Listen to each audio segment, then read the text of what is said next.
আজ ফের বারুইপুরে গেলেন মুখ্যমন্ত্রী, কথা বললেন নির্যাতিতার পরিবারের সঙ্গে। তিনি বলছেন, খুনি ধর্ষকেরা ভয়ে থাকুক, এলাকায় নজরদারি চলবে, দৃষ্টান্তমূলক শাস্তি দেওয়া হবে। দ্বিতীয়বার বারুইপুরে গিয়ে হুঁশিয়ারি দিয়েছেন আবারও মুখ্যমন্ত্রী শুভেন্দু অধিকারী।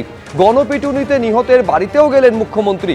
নিহত ইন্দ্রজিৎ মণ্ডলের দাদাকে চাকরি দিল রাজ্য সরকার। চাকরির চিঠি পরিবারের হাতে তুলে দিলেন মুখ্যমন্ত্রী। সিভিকে চাকরি পেয়ে খুশি, তদন্ত হোক, দোষীরা শাস্তি পাক দাবি করেছে পরিবার। নির্যাতিতার পরিবার এবং তারপরে নতুন পুলিশ ফাঁড়ি এবং ইন্দ্রজিৎ মণ্ডলের পরিবারের পরে শেষমেশ মুখ্যমন্ত্রী এলেন জেলার এসপি অফিসে এবং সেখানে 12:50 থেকে প্রায় 1টা পর্যন্ত 10 মিনিট এখানে ছিলেন। কড়া বার্তা দিলেন পুলিশ প্রশাসনকে যাতে কোনো রকম অশান্তির পুনরাবৃত্তি না ঘটে এবং এই এক সপ্তাহে ভিন্ন ভিন্ন কারণে যে 3টি খুনের ঘটনা ঘটেছে সেই ধরনের ঘটনার যাতে আর না ঘটে বা তার পুনরাবৃত্তি না ঘটে এবং কোনো ঘটনা ঘটলে যাতে পুলিশ দ্রুত অ্যাকশন নেয়, এমনই কিন্তু কড়া বার্তা দেওয়া হলো মুখ্যমন্ত্রীর তরফে। ক্যামেরায় জিতেন্দ্র চক্রবর্তীর সঙ্গে সুকান্ত মুখোপাধ্যায়, এবিপি আনন্দ, বারুইপুর। প্রথম দিন থেকে নাবালিকার পরিবার যেভাবে সরকারকে সাহায্য করেছে তাতে সরকার কৃতজ্ঞ। 4 জনের নামে পরিবার অভিযোগ করেছিলেন, 4 জনই গ্রেফতার হয়েছে। অভিযুক্তরা বসিরহাট সীমান্ত পর্যন্ত পালিয়েছিল, সেখান থেকে ধরা পড়েছে। হেফাজতে নিয়ে তদন্ত হবে, মুখ্যমন্ত্রীর মনিটরিং এ তদন্ত হবে বললেন শুভেন্দু অধিকারী। স্পেসিফিক 4 জনের নামে ওরা অভিযোগ দিয়েছিলেন। 4 জনকেই পুলিশ খুব প্রপারলি এবং কুইকলি অ্যারেস্টেড করেছে। তারা পালিয়েও গেছিল অনেক দূরে দূরে, বসিরহাটে বাংলাদেশ বর্ডার পর্যন্ত চলে গেছিল। পুলিশ এবং এসটিএফ আমাদের বারুইপুর ডিস্ট্রিক্ট পুলিশ এবং STF under the guidance of the DGP properly তারা করেছেন। আমি যেটা পরিবারকে আজকে বলে এসেছি যে কাস্টডি ট্রায়াল হবে এবং কনভিকশনের এক্সিকিউশন এটা কমপ্লিটলি মুখ্যমন্ত্রীর মনিটরিংয়ে হবে। একটা দৃষ্টান্তমূলক নজির আমরা এই কেসে রাখব। গভর্নমেন্টের কিছু অ্যাসিস্ট্যান্সের বিষয় থাকে, যদি ফ্যামিলি রাজি থাকে। ফ্যামিলি রাজি ছিল, আমরা গভর্নমেন্ট পাশে দাঁড়িয়েছি। কিভাবে পাশে দাঁড়িয়েছি ফ্যামিলি যখন দরকার হবে বলবে, আমি বলবো না। এ নিয়ে দ্বিতীয়বার নির্যাতিতার পরিবারের সঙ্গে কথা বললেন রাজ্যের মুখ্যমন্ত্রী। তিনি আজকে দ্বিতীয়বার বারুইপুরে যান এবং তারপর নির্যাতিতার বাড়িতে গিয়ে তার পরিবারের সঙ্গে কথা বললেন। তারপর কি বললেন শুনবো। ওর পরিবার থেকে জেনে নেবেন। সরকার তার দায়িত্ব পালন করেছে, ওর বাবার মুখ থেকে শুনে নেবেন।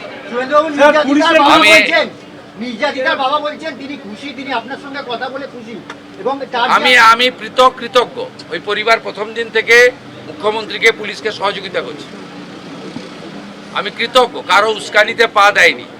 আর এখানে যারা উস্কানি দিয়েছিলেন তাদের অবস্থাটা দেখবেন, একটু সময় দিন, পুলিশ তাদেরও ব্যবস্থা নেবে। রেল লাইনে যারা লোহার বিম ফেলেছিল তারা কেউ ভারতপ্রেমী নন, এটা রাষ্ট্রবিরোধী কাজ। কোনো নিরীহ লোকের ওপরে মারধর, পুলিশি অত্যাচার যাতে না হয় সেটা দেখতে হবে। ভয়ে অনেকে দোকান বন্ধ করে দিয়েছিল, মাইকে প্রচার চলবে। কেউ ভয় পাবেন না, যারা ভাঙচুর করেছিলেন তারা ভয় পাবে। খুনি ধর্ষকেরা ভয়ে থাকুক, অভিযুক্তদের ভয় পাওয়াটা স্বাভাবিক, তাদের শিক্ষা দেওয়াটা আমাদের কাজ বলেছেন রাজ্যের মুখ্যমন্ত্রী।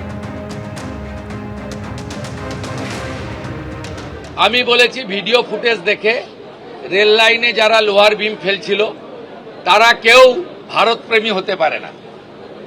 বাকি যদি কোনো নিরীহ লোক, অ্যাগ্রিভ লোক অ্যাজিটেশন করেছে, অ্যাজিটেশনকে আমরা ওয়েলকাম করি, কারণ এটাতেও কারোর ক্ষোভ দেখানোর ডেমোক্রেটিক ওয়েতে দরকার রয়েছে। আমি আইজি সাহেব কঙ্কর বারুইকে বিশেষ দায়িত্ব দিয়েছি যাতে কোনো নিরীহ লোকের উপরে কোনো রকম পুলিশি অত্যাচার টর্চার না হয়। আর এখানে অনেক ভয়ে দোকান টোকান বন্ধ করে দিয়েছিলেন। এসপি মাইকিং করবেন, মাইকিং করার পরে সব নর্মাল করে দিন, ভয় পাওয়ার কোনো কারণ নেই। খুনিরা, ধর্ষকরা, রেল লাইন যারা ভাঙতে গেছিলেন তারা ভয়ে থাকুক, ভয় পাওয়াটা স্বাভাবিক, তাদের শিক্ষা দেওয়াটাও আমাদের কাজ আইনি পথে। আমি আপনাদের মাধ্যমে গোটা রাজ্যের মানুষকে একটা আপিল করব, কার্য আর কারণ আছে। যে কার্য হয়েছে হিনিয়াস ক্রাইম, এর পিছনে আমি মনে করেছি বেআইনি মদের ঠেক, বেআইনি গাঁজা, চরস, মাদক, এটা একটা বড় কারণ। আপনারা পুলিশকে ইনফর্ম করুন। গোটা রাজ্য জুড়ে ডিজিপিকে বলবো আগামী 2 সপ্তাহ স্পেশাল ড্রাইভ দিন।